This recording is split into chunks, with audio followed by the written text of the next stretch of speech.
The member for Hasluck. Thank you, Madam Deputy Speaker. I rise today to talk about the Zig Zag Scenic Drive in the Shire of Kalamunda.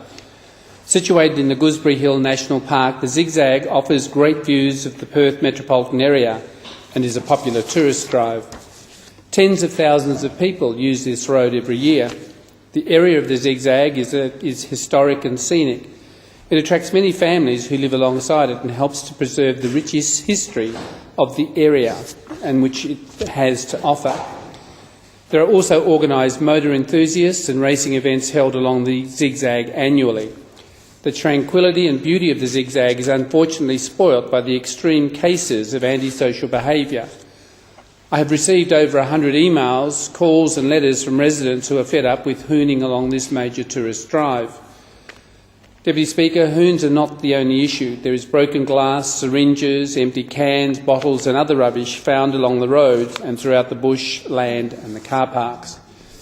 Earlier this month I organised a meeting of more than 40 local residents with myself and the WA State Member for Kalamunda and the WA Minister for Planning, Culture, the Arts and the Environment, the Honourable John Day, to talk through possible solutions to the problem. It is a critical one. Recently, a young man wrapped his car around a tree and nearly died while drag racing along the Zig Zag. These concerned residents are fed up with the lack of action on the issue and came together to demand action from their local representatives. I will take the fight up for them. They and their children deserve to be safe in their own homes and when they drive along the Zig Zag track.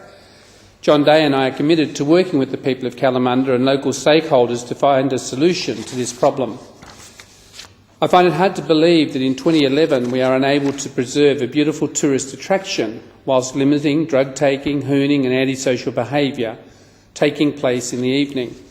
The same issue was picked up by the local newspaper and featured on their front page. Madam Deputy Speaker, I'll continue to fight alongside the residents of the area to ensure that the Zig Zag becomes a safer area and road for tourists and residents. It is a beautiful track and it is based on the historic railway track that came down the Darling Scarp and hence the Zig Zag factor. What I suppose disappoints me is that a scenic area of our state and a very rich area in terms of the views and the fauna and flora is not respected by those who choose to demonstrate antisocial behaviour. That it is not only a reflection of themselves, but also is a disappointment to those who value the area in which they live. And I will continue to work with them to achieve a suitable solution that is beneficial for all. Thank you, Deputy Speaker.